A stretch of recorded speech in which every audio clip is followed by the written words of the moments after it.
Hi there. My name is Zarah Windy, and I would like to welcome you to my podcast. I'm an energy healer, mentor, and coach, helping people create more authenticity and intimacy in their lives so as to reach lasting well being and build meaningful, aligned relationships.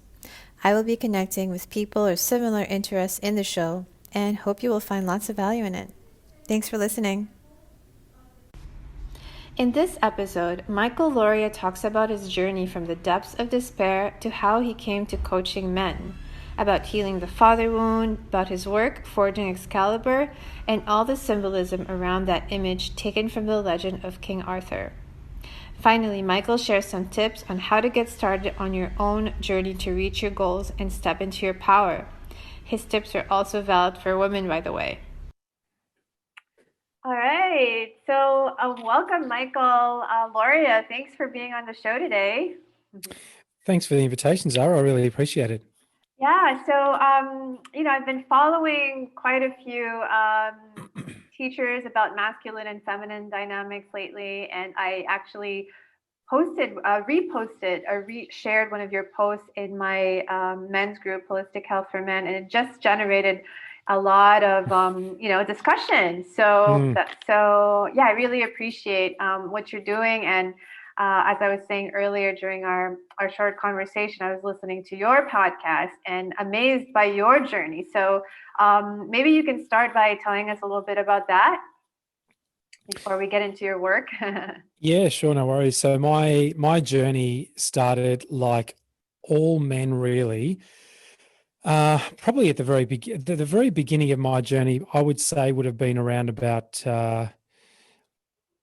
it's easy to say birth, isn't it? But I think when I was first aware of myself, a little bit more aware of myself, and was exposed to a little bit of, perhaps some people might want to call it, trauma. That's when I started to really question things, which was when I was around 7 or so. And I remember, Wow, that's early. it's early, but and trauma is relative depending upon what you've experienced in life. Mm, So people may see this as trauma, and other people might go, well, that's mild. yeah. But for me, at 7 years of age, it had a really big impact. And so what that was is, I remember coming home from school one day and I had my report and I gave it to my mum, and my mum said, "Oh, Michael, that's not good. Wait till your dad gets home." Oh my God. And exactly right. Scary. And then dad got home, and I remember he was absolutely so insistent from a very young age that I was good at maths. So he Right. wanted me to be just good at maths, and he would sit there. We'd sit in his office at home every night doing maths, right? And it got to a Okay. point where I hated maths, Yeah. and because it was just shoved down my throat, it was in my consciousness all the time, and so of course I just avoided anything to do with maths after a Yeah. while, and so That's I did definitely a trauma. well. Definitely a trauma. Yeah. Again, relative, right? Relatively Yeah. speaking. Yeah. But then I got this report, and dad came home and he looked at it and he said, "I'm very disappointed in you, Michael." And and he looked at me, and he just looked at me with this look of contempt, disgust, disgrace, whatever you Oh want to my call it. gosh. And in that moment, I felt so small. And I was only 7. Oh. And so from that point on, as I went through my, primary school years and into teenage years, I felt this real deep sense of inadequacy, that I just didn't measure up to my father's Hmm. expectations. And so a boy or a person carries this through with them into all aspects of life. And so, and our parents didn't know, and Yes. many parents just didn't know what they were doing. They thought, my dad would have thought that he was saying that he was disappointed because that would encourage me to be better and do Yes. better in maths. But it had the opposite effect, of Yeah. course. And then I went through my high school years not doing too well academically, because I'm the sort of person that I'll do really well in engaging something that I love and that I'm passionate about. But if I'm not, and it's forced down my throat and I'm forced to do it and I'm told that I have to learn it, I will resist with every fiber of my being. And so that's what I did in my teenage years. And so, of course, I never lived up to my father's lofty expectations of me academically. Well, I Um, want to say, sorry to interrupt, Michael, but also you were imprinted with this idea that you're not good at math, right? Like you would take that Yeah, in as a child. absolutely. Yeah. Absolutely. Yeah. Yeah, totally. And so, and even now, like I will do maths if I have to, but it's not something that I would ever choose to actually engage in. Right. Yeah. And not that I think I've healed that trauma, Yeah. but really, Yeah. when you start to bring those things into your adult life and they consume you in some way, and it wasn't about maths, it was about not measuring up and not Yeah. being good enough and not being able to achieve anything much. And then of course you go to a Catholic boys' school and you're told you'll never amount to anything, you know, Right. and that just adds to that as Yeah. well. So when I talk about trauma, it's not so much that particular event that was perhaps traumatic. It was the belief that I then developed at 7 years of age that I wasn't good enough Right. and I wasn't being approved of by my father, Right. then translates into other areas of life as well. And I think a lot of boys actually experience this father wound that I call it, Yes.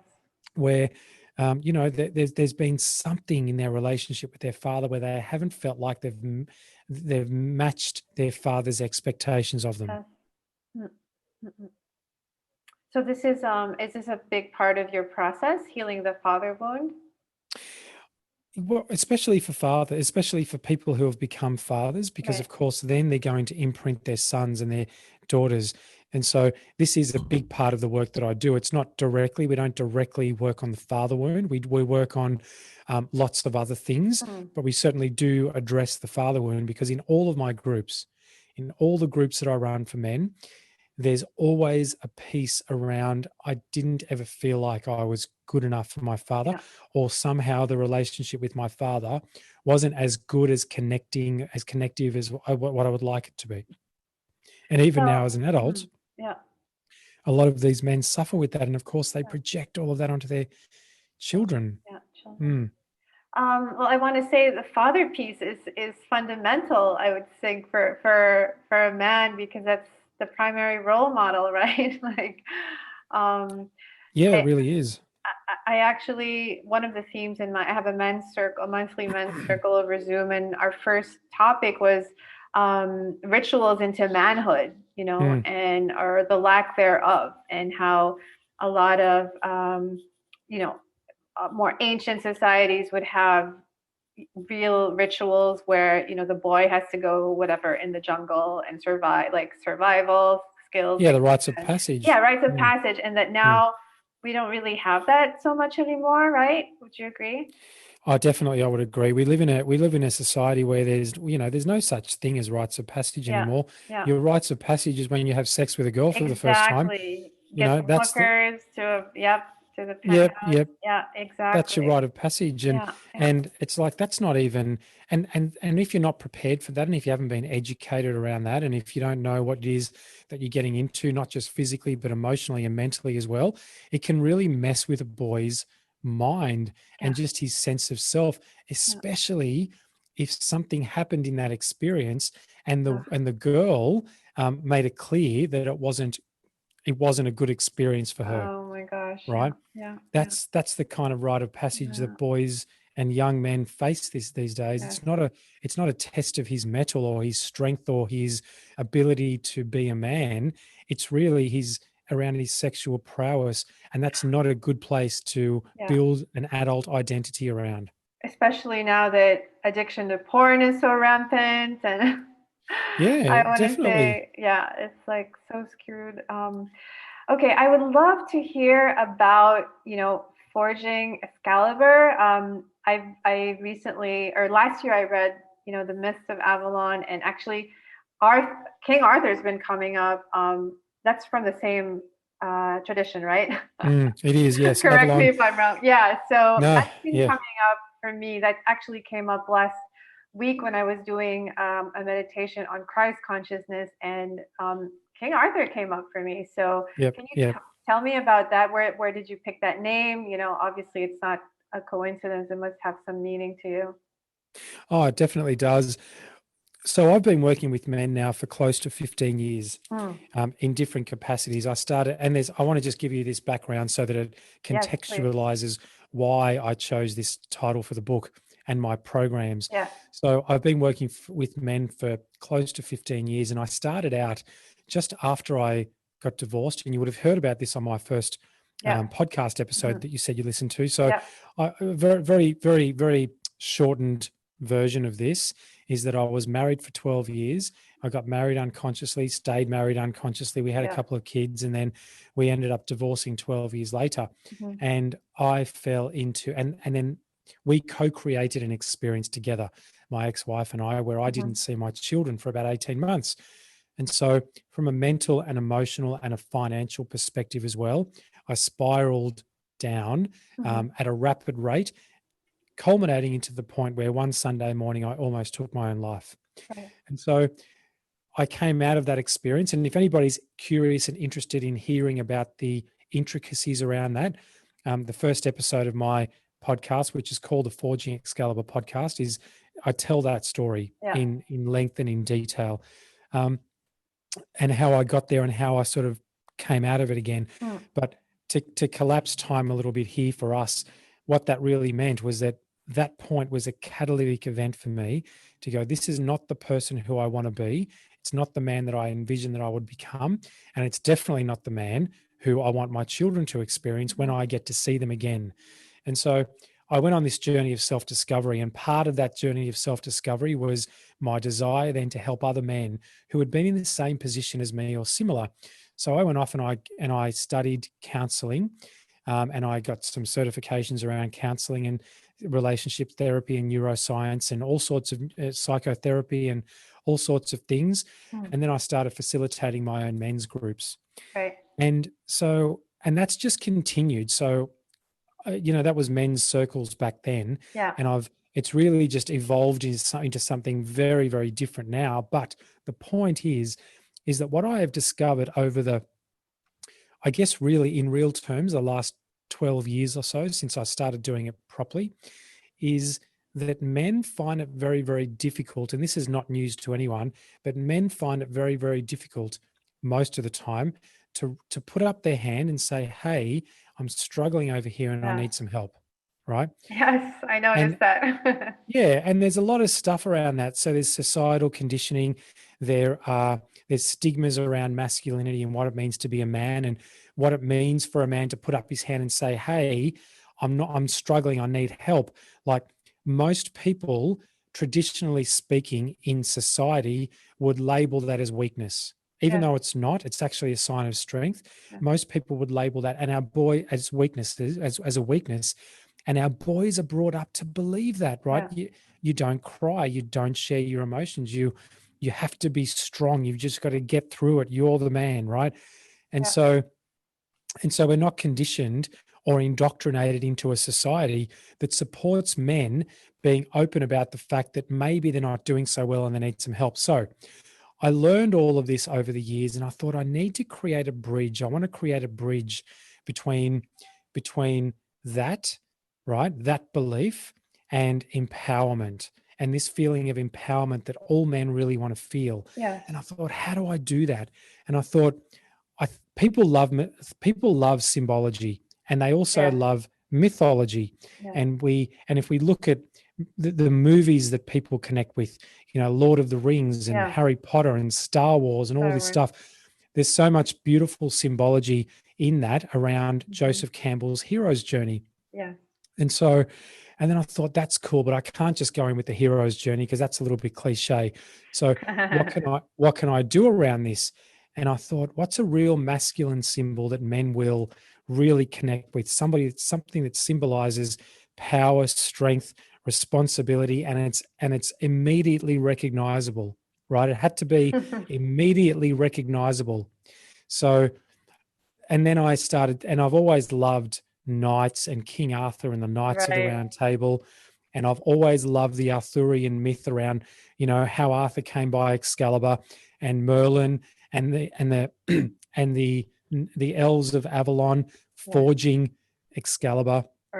And then presented to King Arthur by the Lady of the Lake. Like there's all this, and if you look into the beautiful tapestry of that mythology, there's some really beautiful connections to the masculine and the feminine in the personification of the Lady of the Lake, and even when you weave in the hero's journey, right, the hero starts off as an ordinary person, and his world crumbles around him. This is what happened to King Arthur, right? His world crumbled around him, and he started on his hero's journey. He had his call to adventure, and the call to adventure was he realized he became aware by Merlin of his royal blood. Right.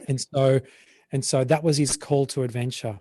And then they go on this adventure together, and he faces his first threshold guardian, which is, can he draw the sword from the stone? And of course he did.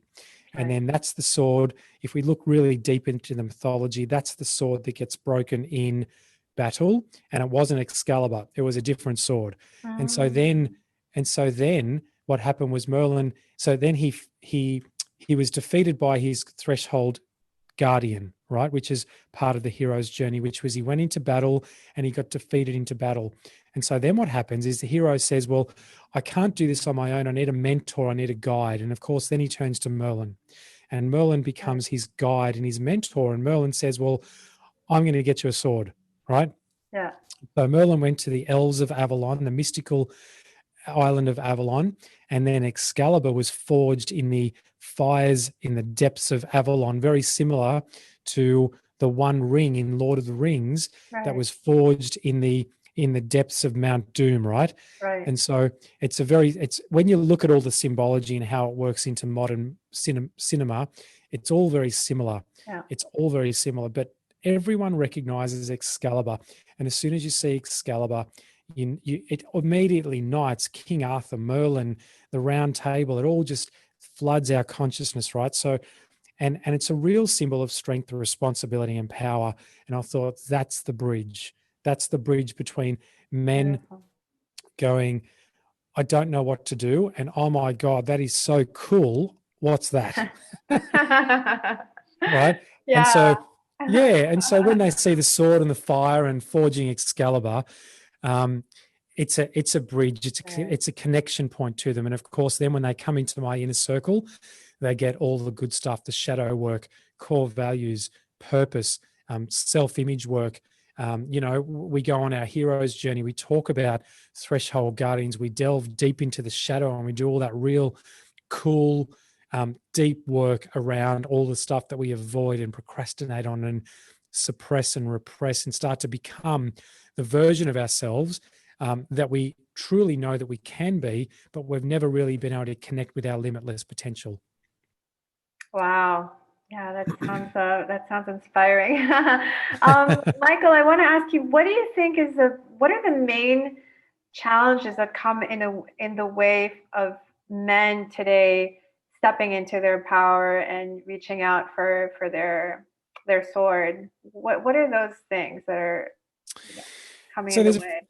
There's probably so many things I could speak into, but one of the main things that I talk about in my book, Forging Excalibur, is this almost, it's societal conditioning that says that in order for you to be relevant as a man, you must achieve this level of success.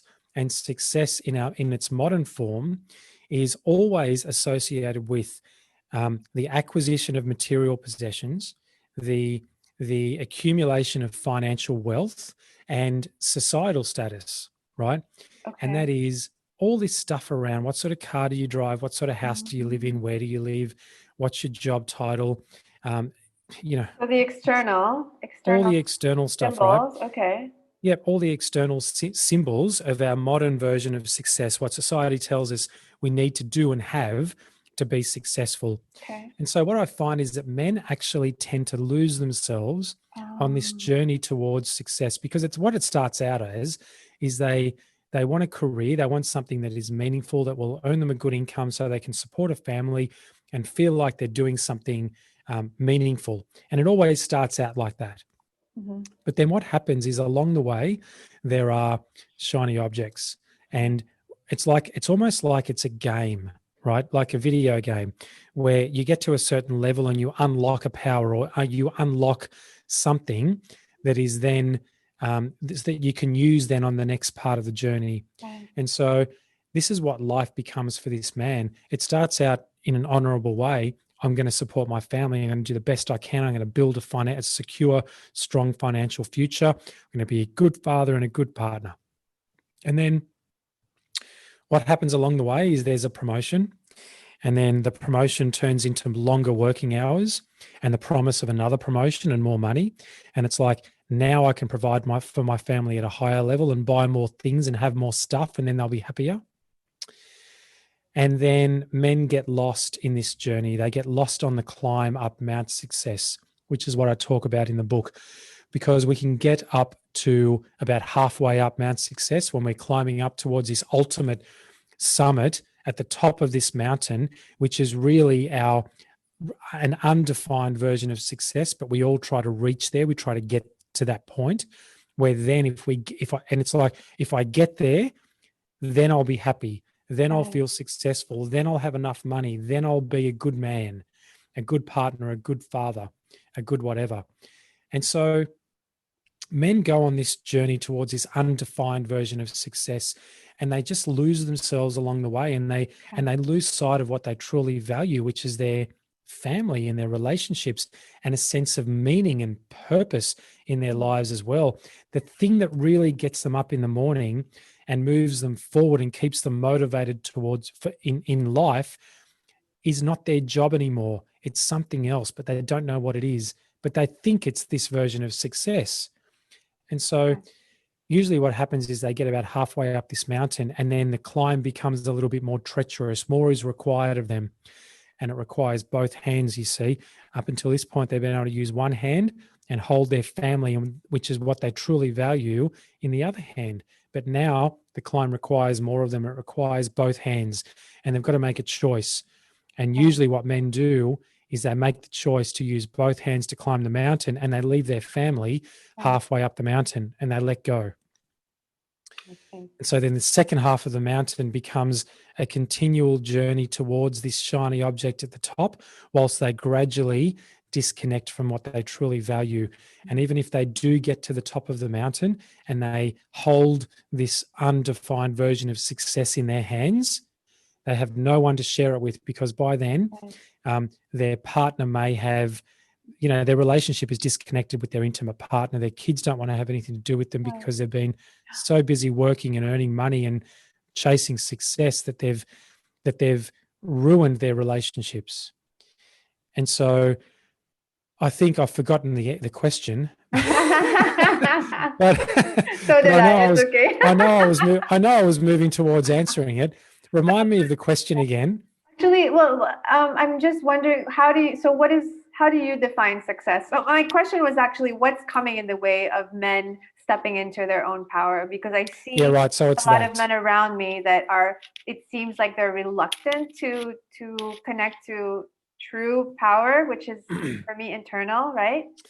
Yeah, absolutely it is. And I was on the journey towards answering your question. Sometimes I just go on a little bit. No, it's fascinating. Go ahead. But so then they get there, right? And they realize that this is not what they were really looking for.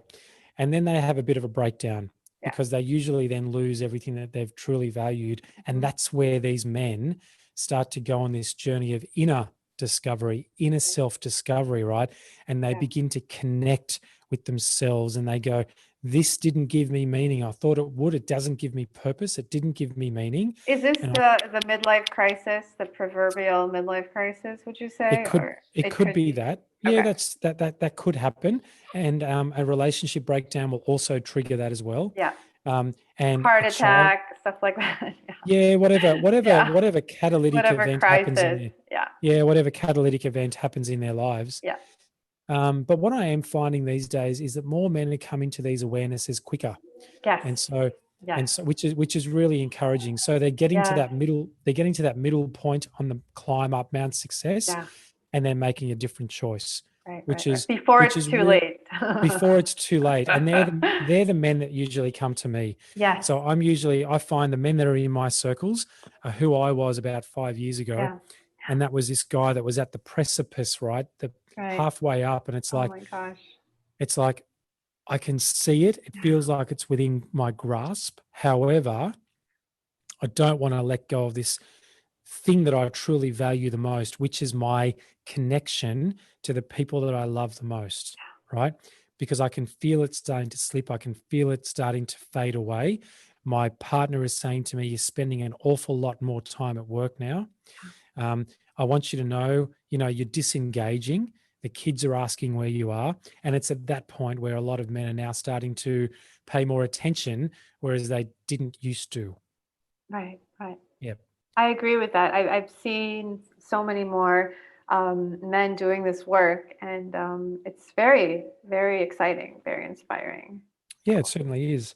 And it's at that point when we start to talk about things like stepping into your greatness, Yeah. and understanding that you have limitless potential, that undefined version of success that you've been reaching for is actually just superficial and materialistic.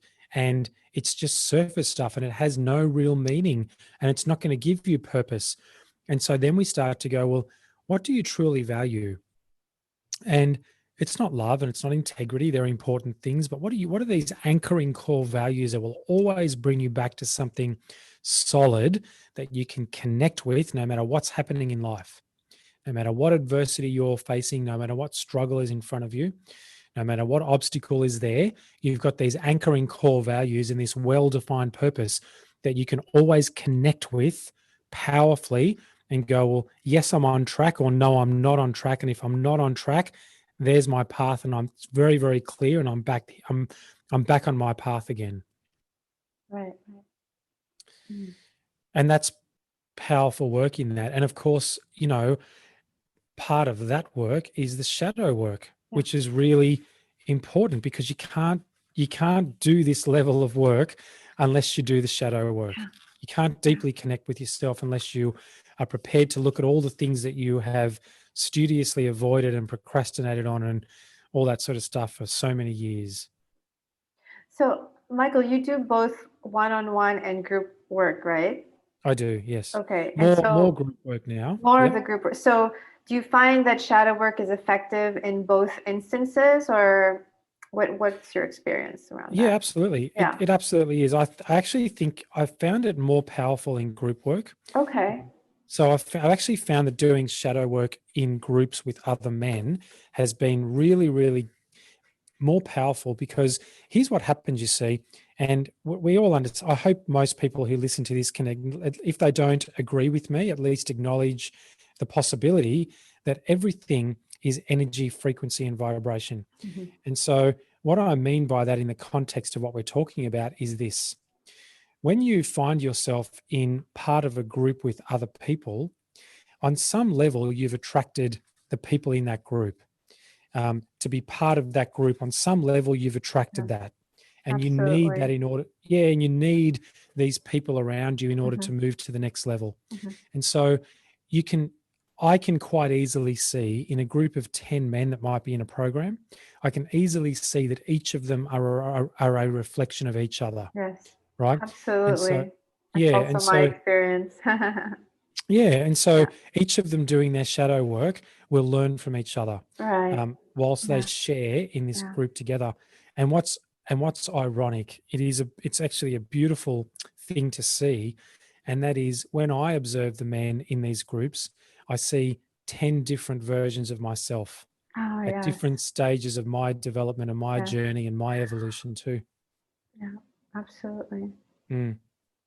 Yeah, I mean, I feel the same way. The people always come together for a reason, particularly. It's never random. Just Yep. my Yep. experience. I also do subscribe to and ascribe to the notion and idea, because I've done it myself and it does work, that your own shadow work in isolation is so very powerful. Yes. Because yes, because so I'm not taking away from that, because I've done that too. Yes. Um, I but think but both you are also necessary. both are necessary, but Yeah. I think that there's a certain level of awareness and education that you do need around Mm. shadow work in order Mhm. to do it effectively yourself. Otherwise, I've seen people who don't have that foundation Right. jump into shadow work and get lost in a vortex of their psyche. Oh, Right? actually, what I meant to say was that the one-on-one coaching and the group the group they're both necessary. I didn't mean to Oh, say totally. like, Yes. I didn't mean to say like alone, unpacking all your, like, that's very dangerous. Yeah. It definitely can be. Without guidance, if you don't know what Exactly. you're Yeah. doing, It can it be definitely can treacherous. be. Yeah. Yeah. Yeah, Yeah. definitely. And I mean, that's not a mm, mountain that you want to climb on your own if you don't know mm, how to navigate it. yeah, I mean, the whole that image of the precipice has also been coming up a lot for me lately. And I mean, if you're like you said, without any training or tools, the precipice is just an empty hole, and it's like Mm. super scary and dangerous. Yeah. Um, I have another question. What would you say that Excalibur represent? What is this a symbol of? It's a symbol of so it's a symbol of really when it comes down to it, at its very core, it is a symbol of responsibility, because Okay. anybody can carry the legend says that only the most noble of heart can draw Excalibur and can wield Excalibur, right? And so when we think about this just from a real place of symbology, it's the responsibility of having the sword, of wielding the Yeah. sword and knowing when to use it and when to sheath it, Okay. Yeah, that right? makes So sense. yeah, Mm, and that's a real, that quote that and that speaks into that quote of mine that you shared, um, yeah. Jordan Peterson's quote, Yes. I'm sorry, that Yeah. you shared Yeah. on my post, which is, a dangerous man, a good man is a dangerous man who has it under control, right? Right. That's Right. that's really that's really the shortened version of the quote. And so this is the same as the man who wields Excalibur, right? Yes. He's got so much power to harm, yet he chooses not to, Right. right?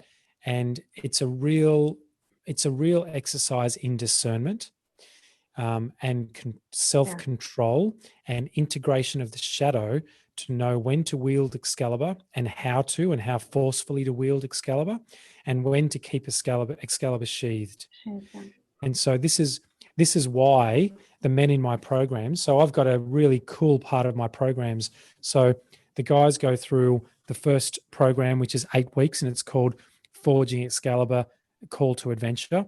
And then the second program is by invitation only for people who have completed the Call to Adventure, and that's called Forging Excalibur: The Hero's Journey. That's a 12-week program. And then at the end of the 12-week program, there's an invitation there for men to come along with me to go to a wilderness retreat for 7 days, where each man oh wow. actually forges his own sword, his own Oh ceremonial wow. sword, his own Excalibur, right? Because it's not until that point that you should have the responsibility, that you should be given the responsibility of having the option of wielding Excalibur until you've done the Oh, work. that's amazing. So it's not only a symbol. Are you a swordsman? Like, are you? No, no, I'm no, Okay. no, I'm no swordsman. Okay. I'm no Okay. swordsman. No, I'm not. I'm not. As Okay. much as I'd like to say yes to that question, That would be so cool. Like, teach people how to, I'm not a swordsman. No, like. Okay, but they do. You forge a real sword. absolutely, Oh, absolutely, I love definitely. it. So Yeah, yeah. it's symbolic. It's decorative. It's a decorative, Okay. symbolic Okay. sword, and it's designed to be up in, and they get a decorative case, and it sits up on the Okay. Okay. wall, and it's a Oh, and it's a you just reminder of their be so journey. cool to learn how to use that. I certainly don't recommend, pulling it out of its case and Right. uh, and using it in any way, shape, or form. Interesting. Interesting. Oh, it's fascinating. So, I'm still thinking back about how there are many men who are not willing to or not interested in drawing that sword. They're not even interested. And so it makes sense when you said that the sword represents, I think you said responsibility, right? Mhm. Because that would mean that they would rather not take responsibility, right? Well, what we talked about societal conditioning and indoctrination, and one of the big things around that is that we're not actually encouraged to take responsibility Right. in our society. We're actually encouraged to do the opposite, which is to lay blame and find fault. And so Mm, And so, Because because we have this ridiculous idea out there that is, if you accept responsibility, that it must be your fault and you've done something wrong and you're a bad person. When in fact, that's not the case at all, right? It's about taking ownership for who you've chosen to be in that moment when you made that choice and created that outcome. And that's responsibility. It's like, I'm responsible for that thing that happened, yet I'm also responsible for choosing to create a different outcome next time, and to take responsibility, hold myself accountable, and take responsibility for my actions, my thoughts, all the results that I create or co-create in life. And when you step into that place, that's where the true power is, because that's when you can empower yourself to change your results in life. And so when I say that Excalibur is a symbol of responsibility, it is about taking responsibility for yourself, right? And how you show up in every relationship that you have in life, in every role that you hold in life, in who you are being, the thought, even to the point, the thoughts that you choose to think, the feelings associated with them, the behaviors, the actions, the results, the outcomes. When we take full 100% ultimate responsibility for all of that, then we can empower ourselves to change our results and live a much better life, a more consciously created life. Absolutely. But what I'm seeing is that when a person is stuck in this loop or this pattern of fear, it's hard to, once you engage into the taking responsibility, reaching towards the sword and all that, you're halfway there, right? But Totally. getting out of that loop of feeling powerless, like how it's almost like, where do you start? It's like chicken or the egg sort of thing. Do you see what I mean? Yes, I certainly do. I certainly do. But if we can start to understand and acknowledge, and this is where I answer this question a lot. If we can acknowledge that everything in life is until we are consciously aware of ourselves, everything in life is an unconscious creation or an unconscious co-creation with somebody else or a group of other people. And so if we can unconsciously create, then who's to say we can't consciously recreate, right? So this is where I say, well, yes, it's difficult to take responsibility. Yes, it's difficult. Nobody says, I've never ever said on any interview or with any client, I don't know why you're not taking responsibility. It's easy, because it's not. It's not. Yeah. Right. And when we talk about the chicken and the egg, I truly believe that this is not necessarily a chicken and the egg thing. It's like, this is the genesis. This is the beginning of creating consciously, because what you were doing before was creating unconsciously. Right. And so this is a new thing altogether. This is not part and parcel of the same thing. This is a new thing. You got to step into the energy of accepting responsibility that up until this point, I have unconsciously created or co-created my life. And so if I did that unconsciously, and now I'm consciously aware of that fact, then I can consciously recreate my life. Yeah. Does that make sense? I mean, absolutely. Absolutely. Yeah. I just feel like sometimes when I see people caught in the loop of disempowerment and fear, where's the access point where they realize, wow, I'm actually creating this hell, So there's a psychology behind this, and I'm well versed in psychology over the years, as you can imagine. So there's some psychology around this as well, and we need to see evidence that this cognitive dissonance that we experience. So if for anybody listening, if they don't know what cognitive dissonance is, what that basically is it's two conflicting ideas in your mind about the same thing. And there's basically just two beliefs that are in conflict with each other. That's cognitive dissonance. And generally what happens is that we always default back to the paradigm, the subconscious paradigm, which is the belief that's being challenged by the new belief. And so when we start to understand that we need to be in this place of cognitive dissonance first, which is where most people are when they feel conflicted within about the way forward, We just need to take one step, do one thing, right? Just one small thing towards that new concept, that new idea, that new way of being, so that we can get some evidence. And we call that cells of recognition. So we can build some cells of recognition in our consciousness for the experience that that new belief has some kind of relevance, right? Some validity, some validity, some relevance, something. So when we have those cells of recognition for the experience that, maybe there's something to this, then we're more likely to take the second step and the third step and the fourth step. And with each step, we become more and more confident in this new belief to create this new reality. Yeah, that makes sense. So, sorry, go ahead. And this is why Jordan Peterson says the first step to putting your life together is to make your bed. Clean your room. Right? Clean your room, because it's such a simple thing that everybody can do. Yeah. Absolutely.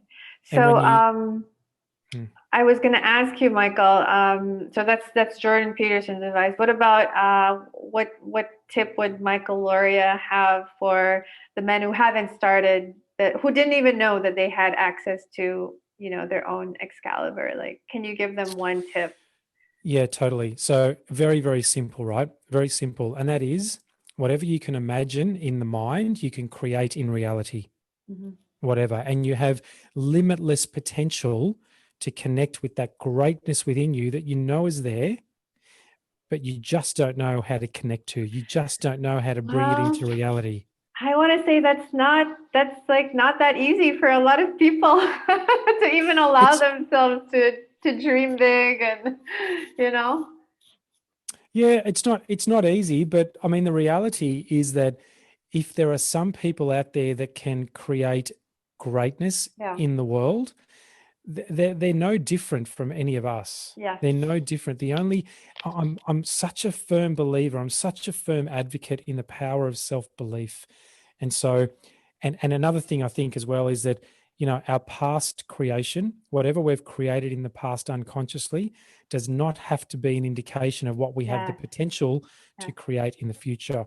Because as I've said before, if you can create something unconsciously, you can create something consciously. And when you create consciously, it is more in alignment and in resonance with who you truly are and what you truly want and the version of yourself that you know you can become. Yeah. If you could just get over your own stuff. And this is where a lot of us stumble, I think. And that is that we don't believe that we can get over our own stuff. We don't believe that the story we've created around the trauma that we feel that we had in life can be overcome. Yeah. So concretely, are you talking about visualization technique or like a journaling practice or not even? No, from a concrete point of view, I would say the very first step is to do the next thing that feels right but uncomfortable. Nice. Stepping out of your comfort zone, yeah. Yeah, but it's definitely stepping out of your comfort zone. But like we all know, Zarah, everybody listening to this, that next thing that you need to do that you're absolutely terrified of doing. Yeah. Right. But you know that it's going to be good for you. Nice. Right. That's the thing that you need to do. And when you take that, when you take that first step, the next step on the path reveals itself to you. And then you take the next step, and then the next step on the path reveals itself again.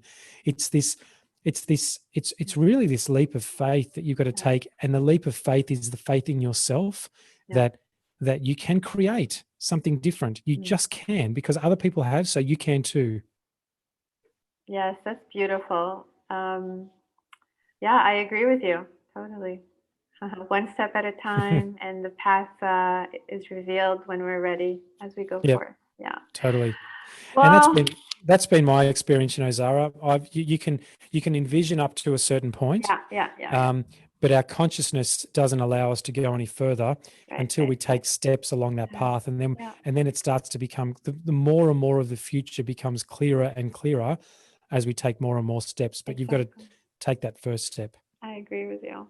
Mm. Well, Michael, thank you so much. I feel like we covered a lot. And can you maybe just invite the audience to follow you? I think you're mostly on Instagram and Facebook, and you have your own groups. And Yeah, absolutely. Thank you, Zara. So I have, I'm on Facebook, and I'm also on Instagram, and I'm also on LinkedIn.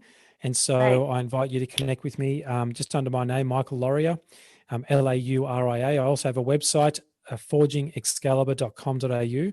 And there you're invited to download the first 3 chapters of my book for awesome, free. And then, of course, you'll be given an option to purchase the book if you want to. And I also have a group called Forging Excalibur, the Round Table for Men. So that's a free Facebook nice, group as well. wonderful. All right. Well, thank you so much, Michael. Thank you, Zara. I It was appreciate it. really great connecting, and I will see you on online probably. Awesome. All right, have a great day. You Thank too. Thanks very much. you. I hope you enjoyed this episode. Feel free to contact me through my website, www.zarahwindy.com, for questions or comments or even inquiries about my one-on-one coaching services and mentorship. I will personally reply to you. See you next week.